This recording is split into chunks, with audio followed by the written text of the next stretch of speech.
오늘 사무엘기상 12장 23절 이 말씀은요, 개인적으로 제가 이제 가장 두려워하는 구절들 리스트 중에 하나가 있는 겁니다. 제가 아침에 딱 눈을 뜨면 아마 이제 가장 먼저 상기하는 구절 중에 하나가 이걸 거예요. 이 사무엘이 무엇이라고 말했는지 한번 보십시오. 이뿐만 아니라 나로 말하자면 사무엘이 말하는 거예요. 누구에게? 이스라엘 사람들에게. 사무엘은 누구죠? 이스라엘의 판관이었어요. 이스라엘의 리더였어요. 종교적으로도 제사장으로서, 또 영적으로 이 예언자로서, 또 정치적으로도 이 사람들을 판단을 해줘야 되고 이끌어가야 되는 판관으로서 부담이 있었을 겁니다. 여러분 잘 알다시피 이 사사기에 있는 판관들의 시대 있죠. 우리가 재판관이라고 하지 않는 것은, 재판관은 진짜 재판만 하는 사람이지만, 판관은 이 구약 시대의 재정일치 시대의 통치자를 말합니다. 그래서 삼손 같은 경우에는 재판만 한 게 아니라 실제로 군사를 이끌고 전쟁을 수행하는 사람이죠. 삼손은 워낙 혼자가 셌기 때문에 다른 사람 필요 없이 혼자 나가서 전쟁을 했지만, 일반적인 뭐 기드온이나 뭐 발락이나 발락이 아니라 그 다른 사자 같은 경우에는 어떻게 해요? 이 군사들을 이끌고 소집해서 나가서 싸우고 이끄는 그런 국군 통수권자의 역할도 했습니다. 자, 그러니까 종교적으로나 정치적으로나 영적으로나 다 리더예요. 사무엘이 지금 부담이 많이 컸겠죠. 또 책임감이 있었겠죠. 자, 그리고 이 사무엘이 지금 어떤 일에 직면하냐면요, 사무엘이 나이가 들고 아들들이 이렇게 있는데, 아들들이 좋은 아들들이 아니에요.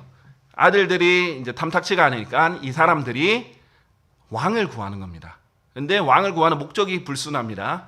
하나님께서 지금 말씀해 주신 대로 따르고 사무엘을 통해서 듣는 것보다 세상 사람들은 지금 왕을 가져서 강력한 왕권으로 나라가 부강해지고 있거든요.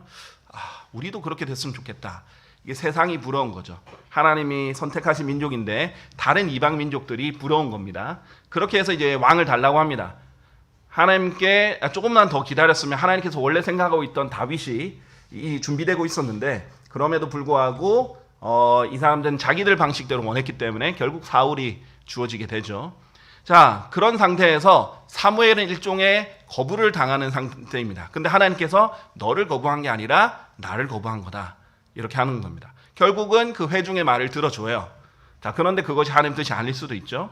자, 그래서 이제 사무엘이 마지막으로 이제 왕을 세우면서 자기는 인수인계를 하기 전에 간증을 합니다.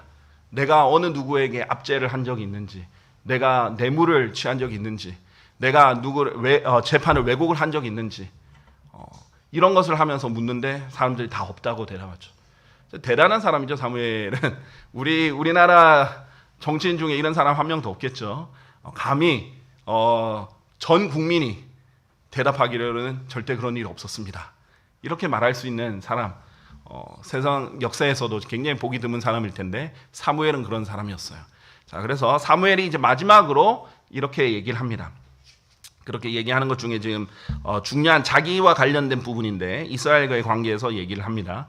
이뿐만 아니라 나로 말하자면 내가 너희를 위하여 기도하기를 중단함으로써 주를 대적하여 죄를 짓는 것을 하나님께서 금하시기를 바라노라.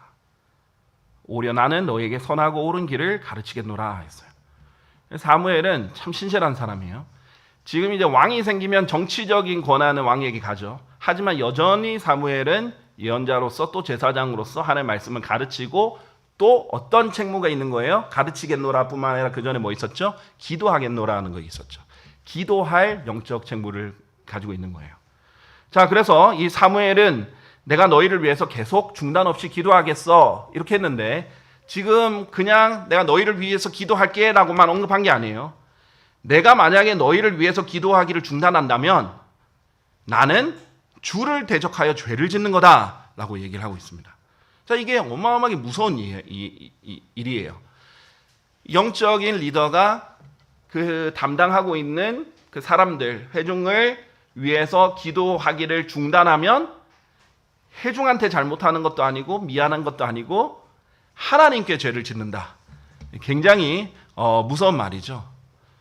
자, 제가 전에도 설명드린 데 있듯이 모든 죄는 하나님을 대적하는 거예요.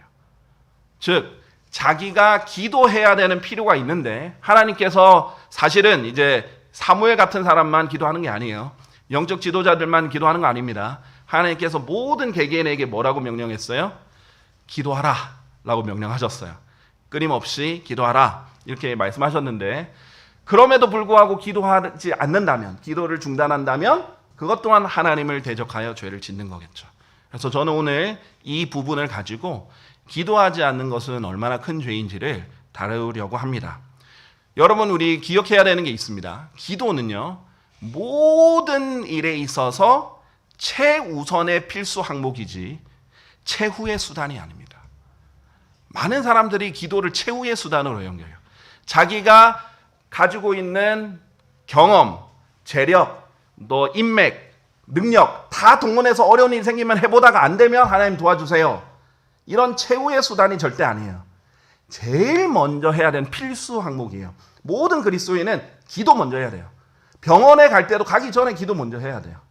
어디를 가더라도 무슨 일이 있더라도 어려움이 있더라도 당연히 실질적인 도움을 받으러 가야 될 때가 있겠죠. 뭐 은행을 가야 될 때가 있을 거고 의사한테 가야 될 때가 있을 거고 등등 상담을 해야 될 때가 있을 거고, 하지만 모든 것에 있어서 먼저가 뭐예요? 기도를 하나님께 먼저 구하는 거예요. 자, 하나님도 그런 사람을 원하는 거예요. 자기를 의지하는 사람. 그럼 하나님께서 좋은 사람에게도 인도해 주실 수도 있고 좋은 장소에도 인도해 주실 수 있고, 각각 하나님께서 그 기도에 따라서 또 더 선하게 인도해 주실 수 있잖아요. 하나님께서 얼마든지 도구를 사용하실 수 있습니다. 그러나 결국은 하나님이 해주시는 거예요. 많은 사람들이 하나님을 매일 매순간 인지하지 않은 채 이 어려움이 닥쳤을 때 자기 보호 본능이 발동해서 자기만의 생각과 자기만의 방법으로 해결해 보려고 합니다. 자, 그럴 때 하나님께서 안 도와주십니다. 첫째, 구하지도 않았잖아요. 하나님께 도와달라고도 하지 않았잖아요. 안 도와주세요. 두 번째, 하나님이 우선순위가 안 됐어요. 다 해보고 맨 마지막에 안 되니까 가는 이런 취급을 하나님께서 받고 싶지 않으세요. 자, 하나님도 우리처럼 감정이 있으세요. 하나님도 자기를 사랑하는 사람은 더 사랑하고요. 자기를 존중하는 사람은 더 존중하고요. 하나님도 자비를 베풀 자에게 베풀고 하나님께서는 진노할 자에게 진노하시고 그러시는 분이에요.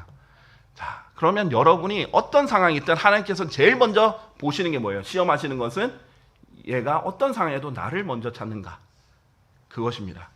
그런데 많은 사람들이 급하다는 이유로 하나님을 먼저 찾기보다는 자기 방법을 먼저 해버려요. 이게 사실 어렸을 때부터 습관이 되면은 너무 좋은데, 그게 아니라 커서 하려고 하면 오히려 나이가 들면 들수록 이게 그동안 살아왔던 방식이, 어려움이 있을 때마다 자기가 해왔던 경험과 방식, 지혜를 의지하게 돼요. 그럼 자기 지혜를 의지하는 거예요. 자기 명철을 의지하는 거예요. 그럼 하나님이 안 도와주신다라고 하시는 겁니다. 자, 그래서 최우선적으로 해야 되는 필수 항목입니다. 결코 최후의 수단이 아니다라는 것을 기억하시길 바랍니다. 자, 성경에 보면은 수많은 죄들, 특히 중요한 죄들을 보면요, 부작위의 죄입니다. 자, 부작위의 죄가 뭐냐? 마땅히 해야 하는 것을 하지 않는 것을 죄로 하나님께서 여기시는 거예요.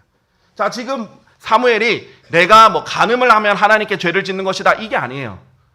내가 기도를 하지 않으면 하나님을 대적하여 죄를 짓는 거다 라고 하는 거예요.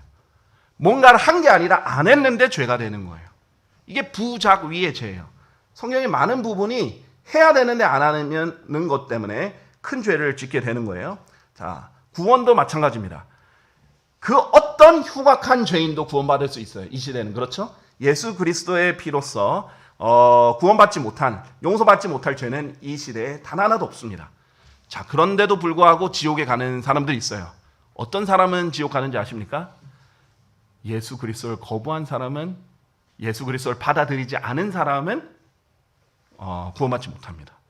아무리 좋은 선물이 있고 아무리 많이 제시를 해도 안 받아들이면 지옥에 가는 거예요.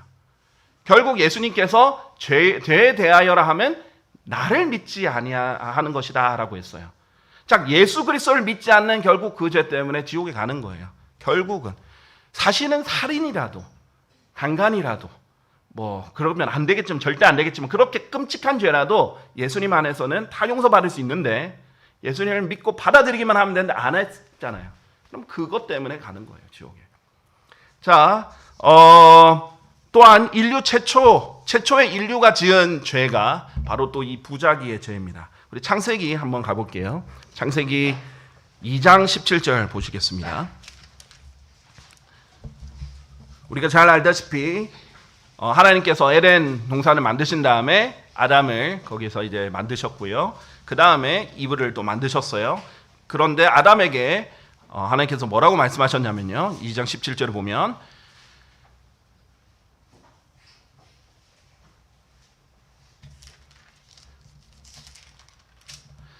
그러나 16절부터 볼게요. 그러고 나서 주 하나님께서는 그 남자에게 명령하시어 이같이 말씀하셨느니라. 너는 동산의 모든 나무마다 그것에서 나는 열매를 값없이 먹을 수 있느니라. 다 모든 나무마다 하나하나 다 먹을 수 있다. 값없이 먹을 수 있다. 그것도 공짜다. 이렇게 얘기를 했는데 17절 그러나 선악의 지식의 나무에서 나는 것 그것은 내가 먹지 말라. 하나 딱 금지하셨어요. 선악의 지식의 나무에서 나는 것.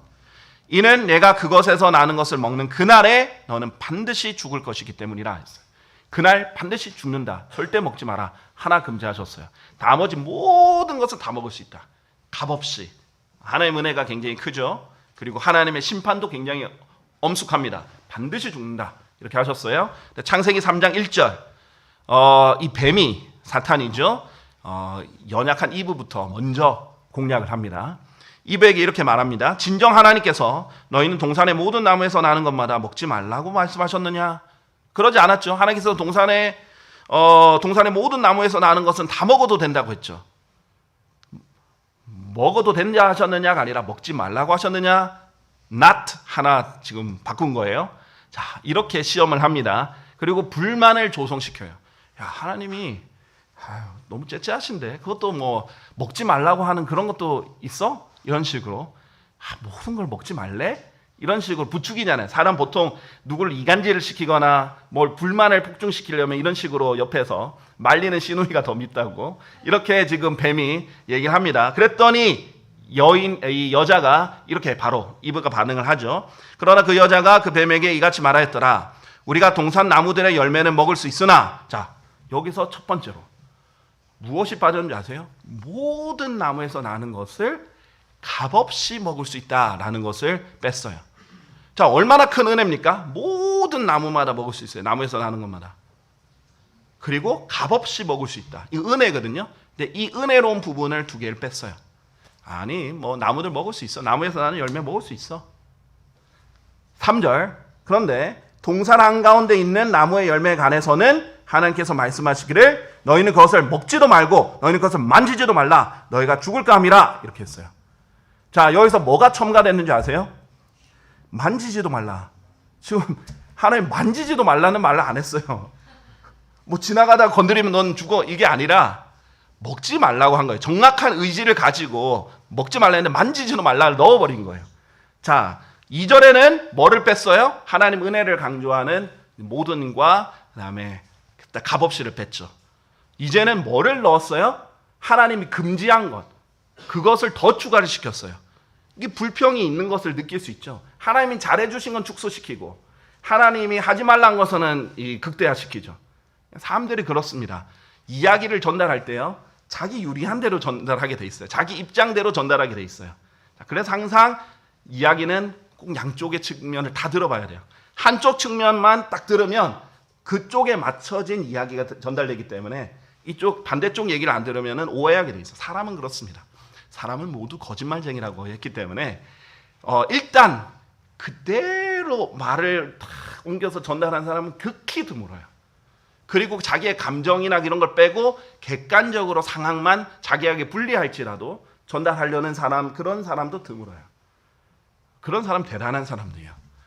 그렇기 때문에 꼭 다 들어봐야 되는 거죠. 자, 이브가 이런 특징을 가지고 있었습니다. 그리고 너희가 죽을까 함이라. 하나님은 그렇게 말씀 안 하셨어요. 죽을까 함이라. 죽을 수 있으니까 먹지 마. 이게 아니라 반드시 죽으리라 이랬죠. 하나님의 심판의 엄중함도 약화시켰어요. 자, 지금 보세요. 구원받기 싫어하는 사람들이 꼭 이런 형태예요. 하나님이 우리에게 지금 제공해 주시는 복음과 구원은 얼마나 은혜로워요. 예수님께서 하나님 인간이 되셔가지고 지금 우리를 위해서 대신 피 흘려 죽으시고 우리에게 값없이 이 복음을 선물로 주신 거잖아요. 받아만 드리면 되는 굉장히 은혜로운 복음이에요. 그런데도 불구하고 안 믿는 사람은 예수 천국 불신 지옥. 왜 이렇게 독선적이야? 예수 안 믿으면 지옥 간다고? 이런 식으로 그 부분만, 이제 은혜는 축약시키고 지옥에 간다는 부분만 강조를 하는 거죠. 이런 식으로 사람들은 기본적으로 이런 특징이 있다라는 것을 볼 수 있는데요. 바로 이것이 인류 최초의 죄입니다. 자, 인류의 최초의 죄는 선악과를 따먹은 게 아니에요. 선악과를 따먹은 것은 그들이 알고 있는 죄였어요. 하나님이 명확하게 먹지 말라고 했는데도 알고도 지은 죄고요. 이것은 이들이 의도를 했던 안 했던, 알았던 몰랐던, 이게 인지했던 못했던 그들이 내재되어 있던 죄를 발현을 한 겁니다. 그러니까 죄성이 있었다는 게 아니라 그들이 한 죄예요. 물론 여기까지만 하고 선악과를 안 먹었으면 하나님께서는 이들이 지금 선악을 잘 모르는 상태이기 때문에 아이처럼, 아이도 잘못할 수 있잖아요. 어린아이도 엄마가 먹지 말라고 하는데도 입에 집어넣고 막 이렇게 하기도 하고 숨기기도 하고 합니다. 자, 그런데 어쨌든 책임을 안 물으셨을지도 몰라요. 그런데 지금 이들은 왜 책임을 받게 됐느냐? 왜 하나님의 심판을 받게 됐느냐? 하나님 명확하게 하지 말라고 한 것을 했기 때문이에요. 결국 그 책임은 선악과를 따먹은 것에 대한 결과가 나온 거지. 죄의 시작은 하나님의 말씀을 마땅히 있는 그대로 해야 되는데 뺀 죄, 다 전하지 않은 그 죄가 인류의 첫 번째 죄라고 할 수 있습니다. 그래서 현대 성경들 보면요, 성경 번역하는 것 보면요, 가장 일반적으로 나타나는 특징이 뭔지 아십니까? 삭제예요. 빼고 생략하고 삭제하는 게 제일 많아요. 첨가는 거의 없어요. 참 희한하죠? 현대 성경을 가면 갈수록 삭제가 많아지지 첨가가 많아지지 않습니다. 삭제가 가장 큰 특징이에요. 그 다음에 이제 대체, 하나님 말한 걸 바꿔버리는 것. 자, 이런 것들의 이제 특징이 있는데, 지금도 우리가 여전히 지금 6,000년 동안 그렇게 하고 있는 것을 보고 있습니다. 자, 그리고 모든 그리스도인이 죄를 짓는 원인도 부자기의 죄 때문이에요. 로마서 6장 11절에 하나님께서 이렇게 말씀하셨거든요. 마찬가지로 너희도 예수님처럼 너희도 너희 자신을 정녕 죄에게는 죽은 자로 간주하되 우리 주이신 예수 그리스도를 통하여 하나님께는 산 자로 간주하라라고 했어요. reckon, 간주하다라는 뜻이거든요. 그러니까 뭐예요? 실질적으로 물리적으로 내 눈에 그렇게 안 보인다 할지라도 그렇게 믿으라는 거예요. 그렇게 여기고 그렇게 믿으라는 거예요. 자, 그러니까 예수님이 죄에게 죽고 그 다음에 성령님을 통해서 부활하신 것처럼 너희도 죄에게는 죽은 자라고 간주해라. 아니요, 저 살아있는데요. 지금 몸 살아있는데요. 아니야, 너 죽었어. 아니, 제 눈에 안 보이는데요. 아니야, 영적으로 그렇게 이미 넌 죽었어. 안 보이지? 그래도 믿어. 그렇게 간주해. 자, 그리고 우리 주이신 예수 그리스도를 통하여 하나님께는 지금 살아있는 자로 간주해. 너는 거듭났어. 너의 영은 지금 살아있어. 하나님과 교제할 수 있어. 반응할 수 있어. 하나님께 복종할 수 있어. 그렇게 믿고 실행해. 이렇게 지금 명령이 오는 거예요. 그러면 우리가 지금 물리적으로는 이미 안 죽었고 물리적으로는 거듭난 걸 몰라요. 하지만 영적으로는 이미 교리적으로 일어난 일입니다. 하나님께서 이것을 믿으라는 거예요. 그래서 이것을 믿고 실행하면 죄를 안 짓는다. 왜냐하면 죽은 자는 죄를 지을 수 없으니까. 너의 옛사람이 죽었어. 그러니까 죽은 것으로 믿어. 그리고 죄를 짓지 마. 그러면 무조건 죄를 안 지을 수 있어. 이게 로마서 6장의 핵심이에요. 자, 그러니까 결국 그리스도인은 죄를 지을 때 로마서 6장 11절 이 부분을 실행하지 않아서 그런 거예요. 자, 이 부분을 실행하지 않으면 죄를 짓는 겁니다.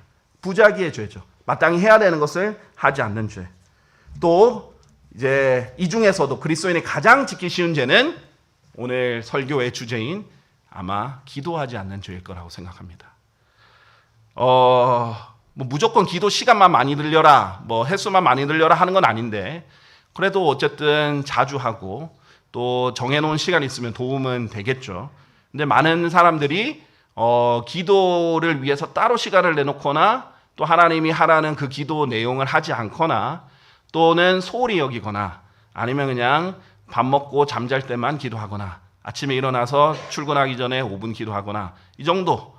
그래도 나는 기도는 했어. 이렇게 생각하는 사람도 있을 텐데 하나님이 이제 마땅히 원하는 건 기도를 통한 교제예요. 또 기도의 목적은 내가 기도했다 안 했다라는 출석 체크 같은 느낌이 아니에요.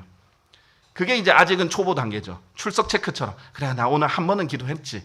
이런 게 아니라 하나님한테 안녕하세요 하고 안녕히 계세요 하고 나오는 게 아니라 교제를 하는 게 목적이죠. 그리고 하나님 인도를 받아야 돼요. 오늘뿐만 아니라 앞으로도 그렇고 계속 하나님 뜻을 구해야 되는데 하나님 제가 하나님 뜻을 이런 부분에서 구체적으로 제가 하나님 인도를 받아야 됩니다. 하나님이 분명히 저에게 알려주셔야 됩니다. 하나님 뜻을 보여주십시오. 하나님 말씀을 통해서 보여주시고 환경을 통해서 보여주시고 또 성령님을 통해서 확신을 주십시오. 또 제가 알 수 있는 이 우둔한 제가 알 수 있는 방법으로 주셔야 됩니다. 알려주십시오. 간청을 하면서 하나하나 이렇게 하는 거예요. 마틴 루터는 하루에 2-3시간씩 기도를 매일 했다고 그래요. 마틴 루터는 굉장히 바쁜 사람이었거든요. 성경 번역에서도 바빴지만은 거의 매일 일주일에 여러 번 이 전도지를 작성을 했다 그래요. 그렇게 해서 무렸죠. 또 이제 개혁을 일으키다 보니까 곳곳에서 연락도 오고 또 개혁을 해야 되는 부분들도 있고 바쁜데도 기도를 꼭 몇 시간씩 했어요. 자, 그래서 누가 물었습니다. 아유, 바쁘신데 기도할 시간 부족하지 않으세요? 그랬더니 마틴 루터가 저는 너무 바빠서 기도합니다. 근데 저는 처음에는 그걸 이해 못했는데 사역을 하면 할수록 와닿습니다. 사역뿐만 아니라 여러분 모든 일도 인생의 일도 그런데요.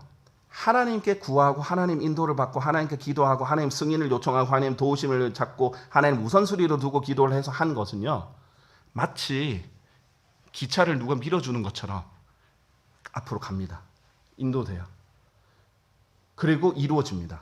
그런데 그렇게 하지 않고 너무 바쁘다는 이유로 그런 걸 소홀히 하고 내 힘으로 내 지혜로 내 능력으로 난 이거는 또 여러 번 해본 경험이 있으니까 했던 거는요.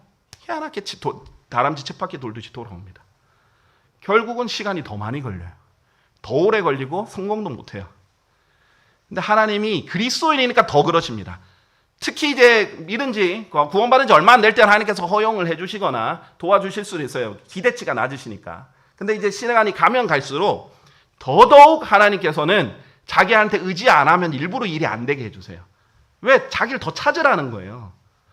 그리고 더 성장을 한 걸 알기 때문에 더 성장하기 위해서라도 그렇게 하라는 거예요.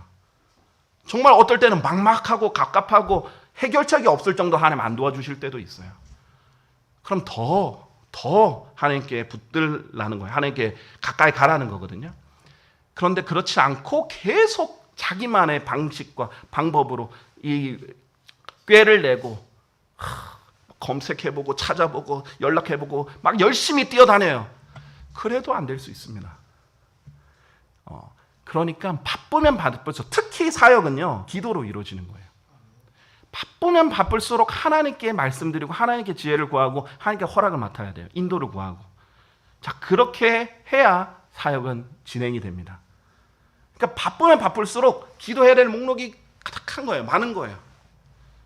제가 이제 번역하느라 제 기도 용지를 이제 더 추가를 못하고 있는 데서 또 쓰고 이렇게 그때그때 추가하는 것마다 쓰다 보니까 지금 너덜너덜해졌어요. 그런데 그게 지금 거기 있는 기도해야 되는 것들만 해도 수백 가지가 있습니다. 그리고 제가 제일 두려워하는 것 중에 하나가 목자로서 내가 꼭 해야 되는 거. 저희 성도님들 이름 하나하나는 다 부르면서 기도한다. 그래서 저의 목록에는 이제 저희가 이제 회원들도 그렇고 방문자까지 하면 100수십 명이 되거든요. 그분들 이름이 다 적혀 있어요. 매일 일부러 기도를 한 분씩 이름을 거명하면서 기도해요. 그게 제 책무니까. 제가 해야 되니까. 하나님께 나중에 설명을 해야 되니까. 그게 이제 제가 사무엘상 아까 전에 그걸 읽으면서 두렵다고 한 부분이에요. 하루도 그걸 이제 소홀히 하면 안 되니까 제가 하나님께 책임을 물을 거고 또 그렇게 하다가는 또 교회에 어떤 일이 일어날지 하나님이 두렵습니다. 저는 많이 경험을 해봤기 때문에 하나님 소홀히 했다가 하나님께서 어떻게 저를 눈물 쏙 보이게 만들는지 그런 것들을 경험했기 때문에 두려운 마음으로 하게 됩니다. 자, 그런데 그렇게 기도하면 일단 저는 기도만 하고 있는 것도 많아요. 제가 하나님께서 저에게 넣어주시는 비전이나 생각이나 사명이나 부르심이나 지금 많이 있습니다. 그런데 지금은 이제 성경 번역과 또 신학교 강의나 이런 등등으로 시간을 짬을 못 내고 있어요. 제가 하고 있는 유일한 한 가지는 그거예요. 기도만 하고 있어요. 근데 그게 제일 중요한 거 일단. 어떤 거는 몇 년째 계속 기도만 하고 있어요. 시작도 못 했어요. 그런데 어떤 것들은 기도만 하고 있었는데 하나님께서 되게 해주세요. 저는 시간이 없어서 자꾸 이 산판 작업도 끝내야 되니까 번역만 신경 쓰고 이제 또 연락 오는 거 받고 이렇게 신학원 하고 이렇게 하고 있는데 하나님이 어떤 사람을 보내주시고 또 그 사람이 내가 말할 도 안 했는데 하겠다 그러고 또 맡아서 하고 이게 진행되고 이루어지는 거예요. 저는 그걸 할 수가 없어가지고 기도만 계속 몇 달에서 몇 년째 하고 있거든요.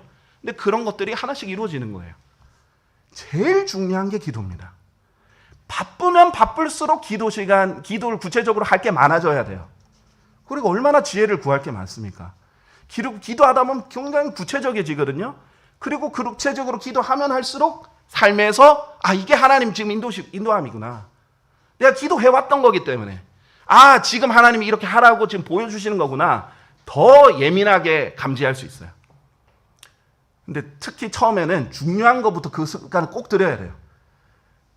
청년들에게는 제가 꼭 말합니다. 결혼 너무 중요해요. 그냥 옆 사람 보니까 가슴이 두근두근 뛴다 해서 그렇게 해서 결정하는 게 아니라는 거예요. 아주 중요합니다. 반드시 하나님이 내가 부인을 절대 할 수 없을 정도로 명확하게 하나님 뜻을 보여주기까지는 결정하지 마세요. 차라리 조금 늙더라도. 저는 일찍 결혼하면 할수록 좋다는 주의입니다. 저도 일찍 결혼한 편이기 때문에 굉장히 좋다는 걸 저는 많이 느껴요. 왜냐하면 일찍 하나님께서 보내준 배우자와 함께 같은 방향을 가지고 같이 달려나갔기 때문에 그게 얼마나 큰 시너지를 내는지 알고 또 제가 안정된 삶을 살고 정서적으로도 영적으로도 많은 부분이 안정됐기 때문에 저는 일찍 결혼하는 걸 추천합니다. 단 조건은 하나님께서 주시는 배우자라면. 그런데 그러지 않고 무조건 결혼하는 것은 반대예요.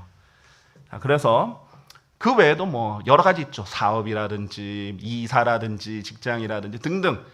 중요한 거면 중요한 걸수록 절대 하나님이 완전히 보여주기 전까지는 결정하지 않겠다라고 선언을 해드려야 돼요. 그러면 하나님께서 테스트해 보십니다. 사울 있잖아요. 전쟁에 나갔는데 사무엘이 와서 지금 빨리 희생제물을 드리고 전쟁을 나가야 돼요. 하나님께 먼저 경배를 드리고 전쟁을 해야 되니까. 아무리 기다려도 사무엘이 안 오는 건 좀 늦어요. 너무 마음이 조급하니까 그냥 자기가 해버리고 가버립니다. 자, 그러면 하나님 안 도와주세요. 일부러 조금 더, 사실은 5분에서 10분만 더 있었어도, 아니면 1시간, 2시간만 더 있었어도 될 일들이거든요. 그러니까 일부러 그렇게도 보시는 거예요. 자, 어쨌든 중요한 것은 그리스도인은 기도를 하지 않는 죄를 많이 짓고 있다. 특히 여러분에게 기도를 부탁한 사람들도 많이 있었을 거예요. 그리고 여러분의 부모나 친척이나 친구들의 구원을 위해서도 더 열렬히, 더 간절히 기도하지 않은 적도 많이 있을 겁니다. 그리스도인은 이렇게 기도하지 않는 죄를 참 많이 짓고 삽니다. 그래서 오늘 이 설교를 통해서 하나님의 말씀을 통해서 내가 기도를 꼭 해야 되겠구나. 이것을 가슴에 잘 새기는 그런 시간이 되면 좋겠습니다. 자, 기도하지 않는 죄. 첫 번째로 기도하지 않는 죄는 일단 하나님의 말씀을 무시하는 죄예요. 자, 데살로니가전서 5장 17절에 뭐라고 그랬어요? 끊임없이 기도하라. Pray without ceasing.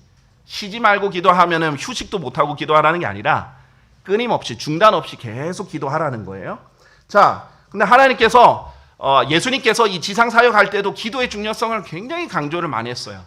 구하라, 찾으라, 두드리라, 이렇게까지도 얘기를 하시죠.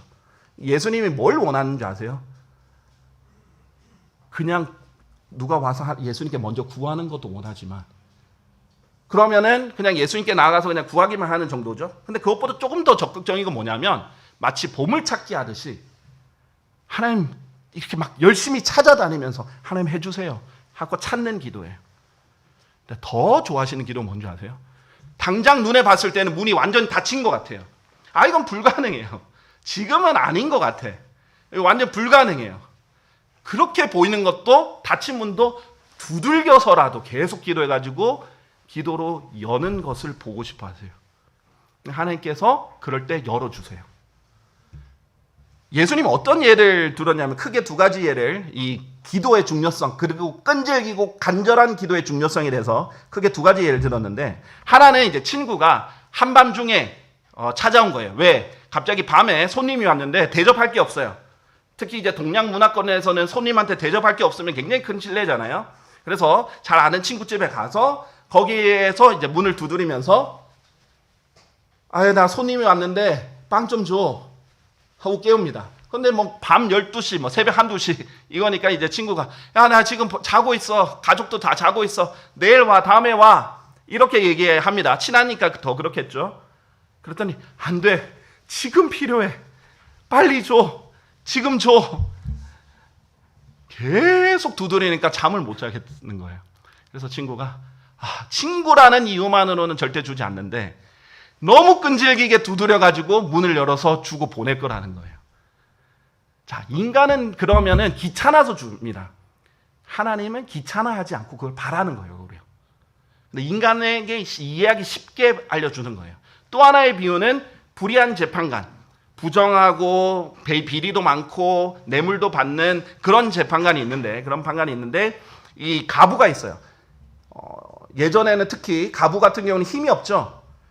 남편이 있어서 이렇게 보호가 되는 거나 가장이 있어서 뭐 돈을 또 잘 버는 것도 아니고, 가부는 일반적으로 좀 가난하고 힘이 없는 사람이에요. 근데 가부의 아들이, 하나밖에 없는 아들이 무슨 일을 당했어요.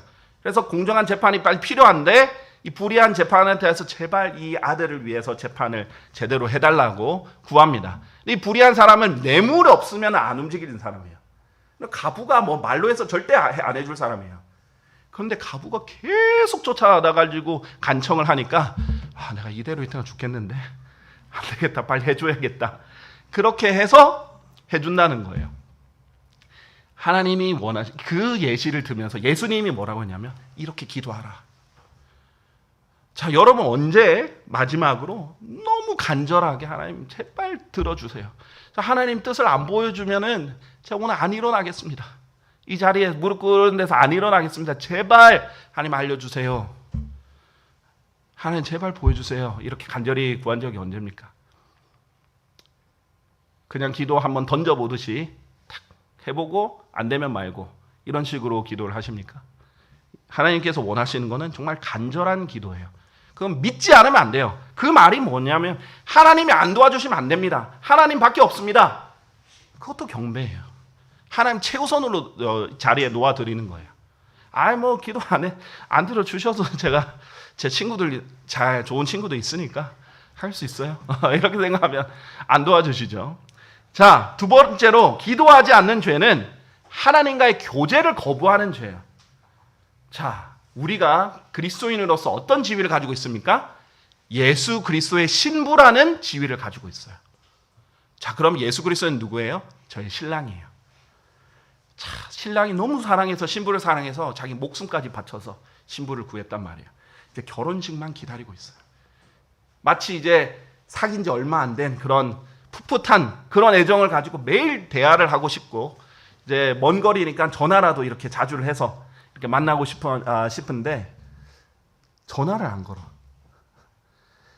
나에 대한 사랑이 식었나? 왜 나는 이렇게 보고 싶은데 얘는 안 보고 싶어 하지? 그런 마음이 들 만큼 기도를, 하나님과 교제를 잘 안 하는 사람이 있어요. 아니면은 딱 수화기를 들자마자 하고 딱 끊어요. 그리고 매일 수화기 들어서 하는 말 똑같아요. 안녕 하고 똑같아요. 하나님 감사합니다. 오늘 가족들 건강하게 해주세요. 감사합니다. 이 음식 주셔서 감사합니다. 잘 먹겠습니다. 아멘. 자, 오늘 하루 잘 보내게 해주셔서 감사합니다. 잘 자겠습니다. 안녕히 주무세요. 감사합니다. 열만 뭐 대할 내용이 없어. 그냥 맨날 똑같이 전화하면 그거예요.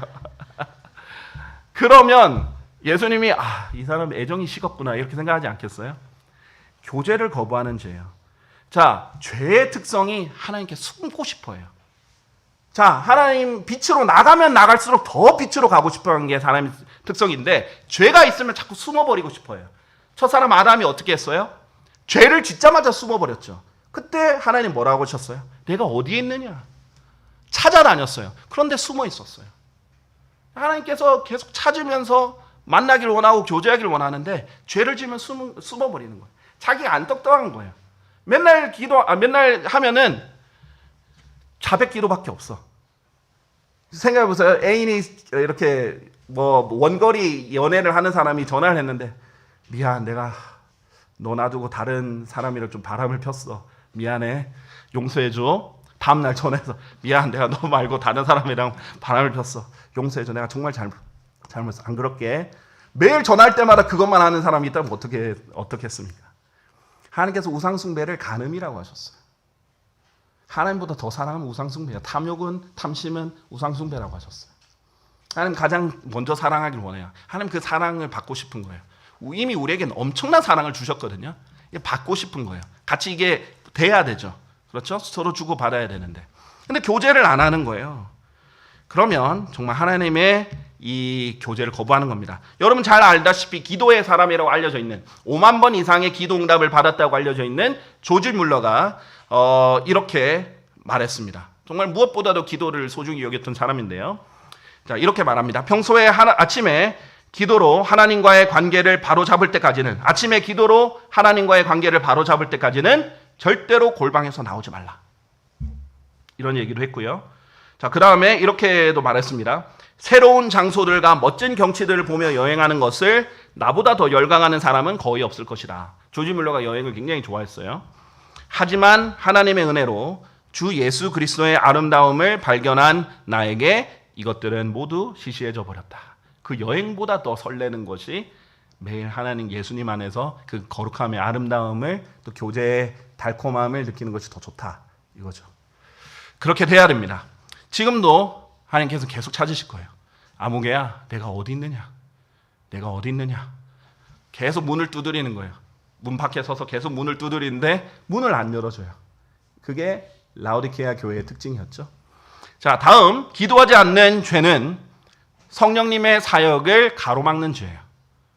자, 성령님의 사역은 성령님의 힘으로 돌아가는 거죠. 하나님께서 힘으로 하는 것도 아니고 권능으로 하는 것도 아니고 능력도 아니고 오직 나의 영에 의해서다, 이렇게 얘기를 했거든요. 어떠한 일반 물리적인 힘과 능력이 아니라 영에 의해서 하는 거다. 하나님의 영에 의해서 하는 거다. 자, 하나님의 일은 다 하나님의 영으로 하는 거예요. 자, 그런데 기도를 하지 않으면 이게 이루어지지 않습니다. 데살로니가 후서 3장 1절 한번 보세요. 데살로니가 후서 3장 1절. 이렇게 하셨습니다. 마지막으로 형제들아, 우리를 위하여 기도하되 주의 말씀이 자유롭게 퍼져나가고 영광스럽게 되기를, 곧 그 말씀이 너희와 함께 있는 것처럼 되기를 기도하라 라고 했어요. 지금 바울이 뭘 말을 하는 거냐면요, 형제들한테 기도 요청을 하는 겁니다. 중보 기도 요청을 하는 거예요. 지금 사역을 하는데 하나님의 말씀이 너희들처럼 이렇게 자유롭게 잘 퍼져나갈 수 있도록, 그래서 하나님께 영광 받을 수 있도록 기도해라, 이렇게 요청을 하는 겁니다. 역사상 가장 신실한 그리스도인이라고 알려져 있는 바울, 사도 바울, 정말 예수님을 가장 충실하게 다녔던, 성경에서 그렇게 볼 수 있는 사람인데, 이 사람도 기도가 필요한 거예요. 바울의 사역도, 누구의 사역도 다 기도가 필요합니다. 그런데 여러분은 여러분 개인만을 위해서 기도하는 게 아니에요. 여러분 가족만을 위해서 기도하는 게 아니에요. 하나님의 나라와 하나님의 일과 하나님의 왕국과 하나님의 의를 위해서 기도해야 돼요. 먼저 하나님의 왕국과 그분의 의를 구하라 그랬잖아요. 그래야만 모든 것이 더해지리라. 근데 많은 사람들이 자꾸 자기 것만 먼저 구해요. 그리고 그것만 구하고 끝나는 경우가 있어요. 건강하게 해달라, 도와달라, 취업되게 해달라, 결혼 상대 찾게 해달라, 다 자기 중심적이에요. 근데 그 하나님의 왕국을 위해서 언제 기도하냐 이거예요. 그분의 의를 위해서 얼마나 기도하느냐 이거예요. 그걸 하기 원해요. 그렇게 하나님 사역은 기도로 이루어지기 때문에 하나님께서 창세전에 다 정해놓은 거 아니에요. 여러분이 얼마나 기도하느냐에 따라, 여러분이 얼마나 헌신하느냐에 따라 그 일이 더 이루어지거나 안 이루어지거나 새로운 능력이 발휘가 되거나 안 되거나 하나님 도우심이 어느 정도 될지가 다 결정이 되는 겁니다. 미래가 결정된 건 단 하나도 없어요. 여러분 오늘부터 어떻게 하느냐에 따라서 하나님이 어떻게 역사하느냐가 정해져 있어요. 하나님의 영이 얼만큼 다 역사하느냐, 막 충만하게 역사하느냐, 그냥 겨우 숨만 쉴 정도로 역사하느냐, 거기에 달려있는 겁니다. 자, 예수님께서도 마태복음 26장 38절에 보면요, 겟세마나의 동산에서 십자가에 달리시기 전에 굉장히 혼이 슬퍼 죽을 지경이다라고 했어요. 자, 그때 제자들에게 무엇을 부탁했는지 아세요? 나와 함께 깨어서 기도하자. 나를 위해서 기도해다오. 이렇게 한 거예요. 지금 창조주 하나님께서 인간이 되셔서 지금 가장 중요한 일을 앞두고 지금 예수님께서 기도를 부탁하는 거예요. 제자들에게. 너무 안타까운 게 뭔지 아세요? 아니, 우리를 위해서 그렇게 홀로 십자가에 달려 죽어주신 예수님을 위해서 그때 깨어서 같이 기도해 준 사람이 한 명도 없었는 거예요. 베드로, 안드레, 야고보에게 특별히 부탁을 했거든요. 갔다 왔더니 자고 있어요. 진짜 예수님은 진짜 땀이 피가 돼서 이렇게 떨어질 정도로 기도를 하고 있는데 제자들은 자고 있는 거예요. 뭐 인간적으로 그냥 일반적으로 생각하면 이해가 되죠. 뭐 새벽에 기도를 하는데 그럴 수 있겠죠. 하지만 예수님은 괴로 죽을 지경이고 정말 중요한 거거든요. 그런데 자고 있는 거예요. 기도를 안 해주고. 예수님은 결국 마지막까지도 혼자 그렇게 그 짐을 다 감당을 했어야 됐던 거예요. 너무 안타까워요. 지금도 보십시오. 예수님이 하늘에서 얼마나 가슴이 답답하시겠어요. 내가 그렇게 희생해가지고 피를 흘려줬는데, 그리고 내가 성령을 보내줬는데, 이걸 활용을 안 하는 거예요. 이거 얼마나, 이게 어마어마한 온 천지 만물을 만들 수 있는 능력이거든요. 예수님은 부활하게 한 능력이에요. 성령님은 그런 생명의 능력을 줬는데 그걸 안 쓰고 그냥 묵혀두고 안 하고 있다는 거, 얼마나 하나님께서 답답하시겠어요. 야고보서 5장 16절에 보면 하나님께서 이렇게 말씀하십니다. 열렬한 기도가 얼마나 중요한가 이렇게 말씀을 하셨어요. 5장 16절, 너희가 치유될 수 있도록 너희의 잘못들을 서로 고백하고 서로를 위하여 기도하라. 자, 내가 누구에게 잘못한 게 있으면 죄송합니다 라고 사과하고 서로를 위해서 기도해주고 일어나는 거예요. 어떤 병은, 어떤 것은 자기가 잘못한 걸 누구한테 죄송합니다 라고 사과를 안 했어도 일어날 수 있어요. 그 사람들을 위해서 그게 해결이 되고 서로 사과하고 서로를 위해서 기도할 때 더 잘 될 수 있습니다. 그러면서 누구를 예를 들냐면 엘리야를 예를 들었어요. 17절에. 그러면서 16절에 이렇게 말합니다. 의인 한 명의 효과적이고 뜨거운 기도는 역사하는 힘이 많으니라 라고 했어요. 그러면서 엘리야를 했는데요. 그 엘리야 때는요, 이스라엘의 아합이라는 가장 극악한 왕이 있었어요. 그래서 다 거의 죽어버렸어요. 의인들이 얼마 안 남았어요.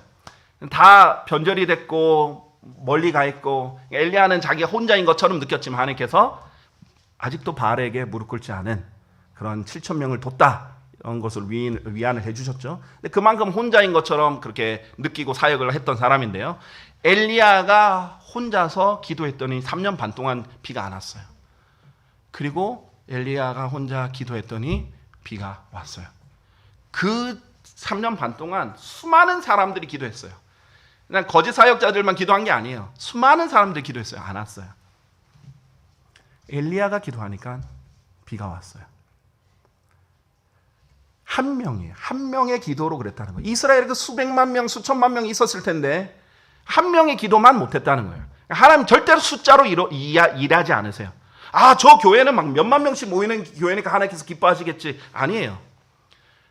저 교회는 이렇게 큰 교회니까 능력이 있겠지. 아닙니다. 한 명이라도 능력이 있는 사람이 있으면 하나님께서는 그 사람의 기도를 들으시는 거예요. 어떻게 이런 능력이 있어요? 열렬한 기도를 했기 때문이에요.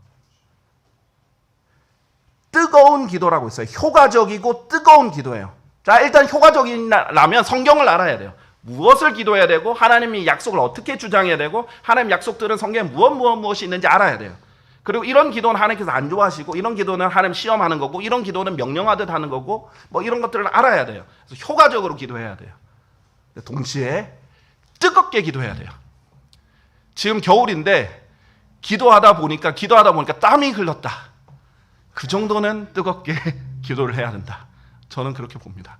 피까지는 저도 아직 안 해봤기 때문에 욕을 할 수 없지만 땀은 흘릴 정도로 뜨겁게 해야 되지 않겠나.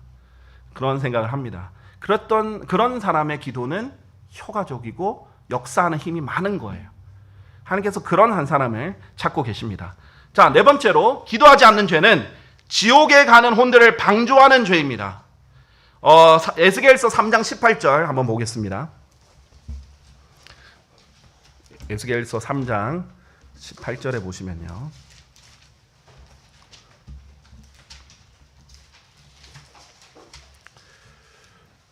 이렇게 되어 있습니다. 내가 악인에게 말하기를 너는 반드시 죽으리라 할 때 만일 내가 그에게 경고를 주지 아니하고, 지금 하나님이 말씀하시는 거예요. 하나님이 내가 악인에게 말하기를 넌 반드시 죽으리라. 자, 경고를 했죠. 심판을 경고를 했습니다. 이제 곧 심판이 임할 겁니다. 자, 그렇게 했는데 지금 몇 절이죠? 18절. 만일 너가 그에게 경고를 주지 아니하고 그의 사악한 길에서 떠나 자기 생명을 구하도록 그 사악한 자에게 경고하는 말을 하지 아니하는 경우에는 바로 그 사악한 사람은 그의 죄악 가운데서 죽을 것이나 나는 그의 피를 너의 손에서 요구하겠노라 했어요. 하나님께서 분명히 심판과 경고와 책망을 하시는데 이것을 너가 전해야 된다는 거예요. 그 사악한 사람들에게. 자, 그렇게 하지 않으면 그 사람은 자기 죄 때문에 죽을 거고 변명 없이 죽겠지만은 내가 그 피는 너의 손에게 요구하겠다라는 거예요. 굉장히 무서운 말이에요. 이게 그냥 구약 아닙니까? 아니에요. 바울이 이것을 인용하면서 자기에게 적용을 했어요. 사도행전 20장 26절 보십시오.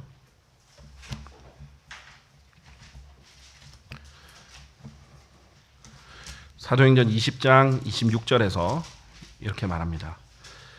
이러한 이유로 이날 내가 너희를 데려다 확증하게 하노니 내가 모든 사람들의 피로부터 결백하도다 라고 했어요.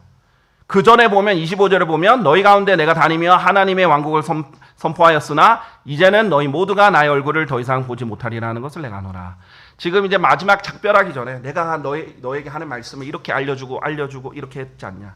내가 말씀을 이렇게 몇 년 동안 이렇게 전했다. 이런 걸 하면서 자, 그렇기 때문에 나는 내가 다 전했기 때문에 26절에서 내가 모든 사람들의 피로부터 결백하도다 라고 말한 거예요.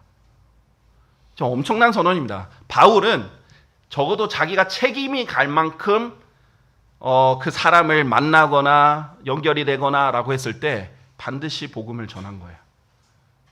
하나님의 말씀을 전한 겁니다.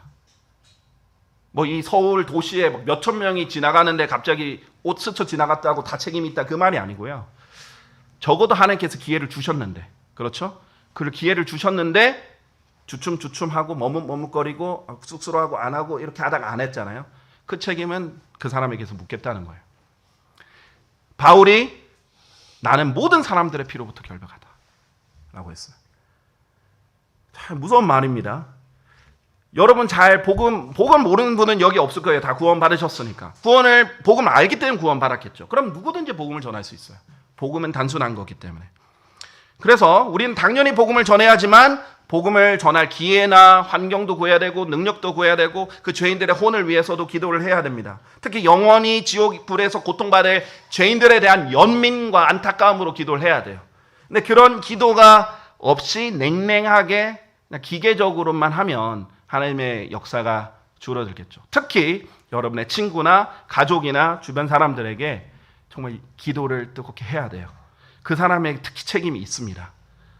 자, 시편 126편 5절에 보면 눈물로 씨를 뿌리는 자는 기쁨으로 단들을 거둔다라고 했어요.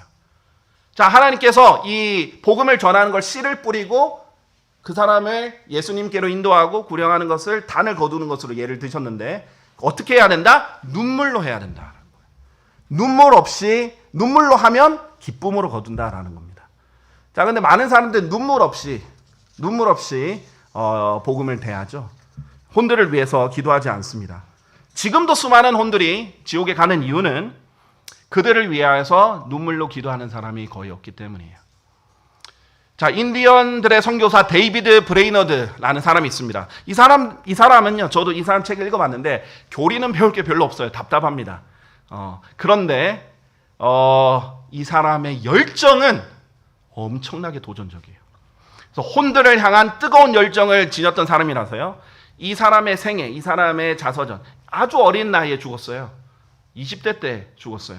그럼에도 불구하고 이 열정에 조나단 에드워드, 존 웨슬리, 윌리엄 캐리, 헨리 마틴, 짐 엘리엇 등 영적 거장들의 심장에 불을 지폈어요. 그가 혼들을 위해서 기도할 때 이렇게 했다고 합니다. 주님, 제가 여기 있사오니 저를 보내소서, 저를 세상 끝으로 보내소서, 거친 땅, 광야에 사는 사나운 이교도들에게 저를 보내소서, 세상의 모든 안락을 버리게 하소서. 주님을 섬기는 일이며 하나님의 왕국을 위해서라면 죽음도 두렵지 않습니다. 엄청난 열정이죠. 이렇게 기도하기가 쉽지 않을 거예요. 두렵지 않아요. 그렇죠? 진짜 하나님께서 이렇게 해주시면 감당하기 힘들 수도 있습니다. 그런데 그거 정말로 그걸 각오하고 기도한 거예요. 그리고 진짜 일찍 죽었어요. 여러분들이 혼들을 향해서 기도하지 않는 것도, 특히 여러분이 매일 지나가다가 만나는 사람, 몰라요. 저 누구 주변에 누가 있는지. 하지만은 그런 사람들한테 복음을 안 전했거나 그 사람들이 구원받을 수 있도록 기도를 하지 않는다면 하나님께서 그렇게 지옥에 가는 혼들을 방주하는 죄라고 책망을 하실지도 모릅니다. 그래서 반드시 그분들을 위해서 기도를 해야 됩니다. 자, 마지막으로 5번째는요. 기도하지 않는 죄는 하나님의 약속을 신뢰하지 않는 죄입니다. 베드로후서 1장 4절에 보면 굉장히 위대한 말씀, 놀라운 말씀이 있어요. 베드로후서에서는 이 수식어, 약속에 대한 수식어가 굉장히 놀라운 수식어가 있는데요. 베드로후서 1장 4절. 지금 하나님의 약속들을 뭐라고 말하냐면요. 그것들로 말미암아 우리에게 지극히 위대하고 보배로운 약속들이 주어졌으니, 막 보석 같고 지극히 위대하고 그런 약속들이 주어졌다는 거예요. 이것들로 인하여 너희가 하나님의 본성의 동참자들이 되어 정욕을 통하여 세상 속에 있기 때문에 부패를 벗어나게 하려 함이라. 이 약속들을 통해서 승리하게 하려고 줬다는 거예요. 근데 지극히 위대하고 보배로운 약속들이다라고 했어요. 엄청난 가치를 지닌 약속들이죠. 성경에는요, 우리가 기도할 때 사용할 수 있는 약속들이 약 400여 개가 있어요. 어떤 역사나 예언이나 이런 거를 말고도 기도할 때 충분히 적용할 수 있는 게 약 400여 개가 있습니다. 거기에는 승리에 대한 약속, 성장에 대한 약속, 지혜, 화평, 보호, 인도, 소망, 기쁨, 쉼, 동행, 보상 등 귀한 약속들이 있어요. 그리고 예수님께서 뭐라고 했냐면 너희가 무엇이나 내 이름으로 구하면 내가 행하리라 라고 했어요. 내가 서명해 주겠다. 백지수표를 딱 주고 나서 내 이름으로 서명되면 이거는 들어준다 이거예요. 내 이름으로 구해라. 우리가 지금 예수님의 이름으로 구하는 게 그거죠. 또 물론 조건들이 있습니다. 하나님 뜻대로 구하는 거라든지 등등이 있는데 어쨌든 하나님께서 백지수표에 서명까지 해주시겠다고 약속하셨어요. 주 예수 그리스도 이렇게 서명이 되면 그거는 이제 100%예요. 자, 그래서 이 귀한 약속이 정말 값비싼 거예요. 자, 그런데 이렇게 한번 생각을 해보십시오. 삼성 이재용 회장이 여러분에게 백지수표를 줬어요. 누가 주느냐에 따라서도 능력이 다르죠. 저 같은 사람이 백지수표도 없지만은 만들어서 줘봤자 얼마나 능력이 있겠습니까? 그런데 삼성 회장이 백지수표를 주면 엄청난 효력이 있겠죠. 자, 거의 적는 게 값이겠죠. 자, 그렇게 줬는데 다음 날 여러분이 그것을 쓰레기통에 버린다면 얼마나 안타까운 일입니까? 그렇죠? 하나님 약속도 마찬가지예요. 사실 그것보다 훨씬 더 가치 있는 거예요. 그 무엇과도 비교할 수 없는 보석 중의 보석이에요. 이 약속은. 왜냐하면 약속은 하나님이 절대 어기지 않는 거거든요. 여러분의 기도가 응답받는 비결은 약속을 주장을 하는 거예요. 약속을 주장하고 약속대로 실현, 그 조건을 맞추면 돼요. 제가 그 필리핀 선교를 갈 때 하나님께 부르짖었어요. 하나님 뜻을 보여주십시오. 그리고 하나님 뜻이라면은 인도해 주십시오. 채워 주십시오. 뭐 모든 것이 뭐 이렇게 지원해 주는 교회도 없고 혼자고 그렇죠? 어려운 상황도 많고 그런데 하나님 뜻을 보여달라 하고 도와달라고 하니까요. 노트로 20페이지 정도 되는 분량의 하나님께서 구체적으로 하나님의 뜻을 알 수 있도록 채워 넣을 수 있도록 선명하게 보여주셨어요. 기드온보다 제가 더 했다고 보면 됩니다. 기드온은 그러잖아요. 하나님 제가 하나님 뜻이면 일단은 여기 광야에서 이 양털만 좀 적게 해주십시오. 양털 뭉치만 젖으니까 한 번만 더 여쭤볼게요. 이 양털 뭉치는 마르고 다른 건 좀 적게 땅은 적게 해주세요. 그러고도 몇 번 했잖아요. 저는 더 확실하게 이게 누구도 부인하지 못하게 나는 하나님 뜻을 반드시 입증해야겠다. 수집을 했을 때 20페이지가 넘었을 때 이건 더 이상 나는 부인할 수 없다. 저희 아내도 충분히 설득이 됐고 가정적으로 결단을 내려서 선교를 하게 됐어요. 자, 그런데 그러면서 하나님 뜻을 실행을 했잖아요. 이거 하나님 뜻을 행하는 거니까 거기에 대한 약속을 주장합니다. 하나님께서 그렇게 하면 모든 것을 필요를 채워줄 거라는 것도 약속을 주장합니다. 그 외에도 모든 것을 이 관련된 약속 그리고 하나님께 호의를 받는 방법 하나님 기쁘시게 하는 그런 성경에 적힌 것들을 실행을 해요. 그렇게 기도를 드리니까 놀랍게 다 인도해 주세요. 제가 무슨 돈이 있어서 필리핀에 혼자 사역하러 가겠어요. 근데 하나님께서 4년 반 만에 4년 몇 개월 만에 7교회 지역교회를 세우게 해주신 거예요. 그건 놀라운 거예요. 제가 보면 어떻게 그렇게 됐지? 지금 생각해보면 제가 한 게 절대 아닌 거예요. 자, 그런데 이런 보석과 같은 약속들이 있는데 저도 그것들을 다 활용을 제대로 못한 거예요.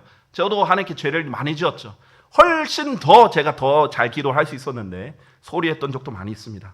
그런데 만약에 여러분이 이런 것들을 소홀히 여긴다면 이 수천만 원, 수억 비교도 할 수 없을 만큼 귀한 보석 같은 약속들 있는데 그냥 쓰레기통에 박아버린다면 여러분은 하나님께 죄를 짓고 있는 것입니다. 하나님 약속을 신뢰하지 않는 거고 불신하는 죄입니다. 자, 마지막으로 하나의 예시를 들어드릴게요. 스코틀랜드의 개혁가 존 녹스가 있습니다. 이 존 녹스는 이제 스코틀랜드 장로교를 이제 세운 사람인데요. 우리나라의 장로교는 사실 칼빌의 장로교보다는 스코틀랜드 장로교의 영향을 더 받았다라고 보시면 됩니다. 이 사람 개혁가에다가 또 기도의 사람이었어요. 그래서 그 당시 영국에는 피에 메리라고 불리는 메리 여왕이 다스릴 때예요. 그러니까 피에 메리라는 블러디 메리라는 이제 이름이 붙을 정도로 사실은 끔찍한 여왕입니다. 철저한 로마 가톨릭 교도거든요. 그래서 신앙이 다르면은 죽여버렸어요. 거의 매일 광장에서는 피가 마른 날이 없었어요. 자, 그렇게 잡아 죽이던 피에 메리 밑에 있었는데 그럼에도 이 존 녹스는 계속해서 개혁을 일으켰죠. 그런데 이 피에 메리가 이렇게 말했어요. 이 존 녹스에 대해서 이렇게 말합니다. 이렇게 말합니다. 나는 유럽에 집결한 모든 군대보다 존 녹스의 기도가 더 무섭다. 무소불위의 권위를 가진 여왕이잖아요. 그냥 왕의 부인이 아니라 여왕이잖아요. 이 퀸으로서 그 다 잡아 죽일 수 있는 그런 사람. 심지어 존 녹스는 감옥에도 갇히고 고문도 당하고 수많은 생명의 위협도 받았어요. 그래도 계속 기도해요. 그래도 계속 개혁해요. 그러니까 이 기도가 유럽의 군대보다 더 무섭다고 원수의 입에서 나오게 한 겁니다.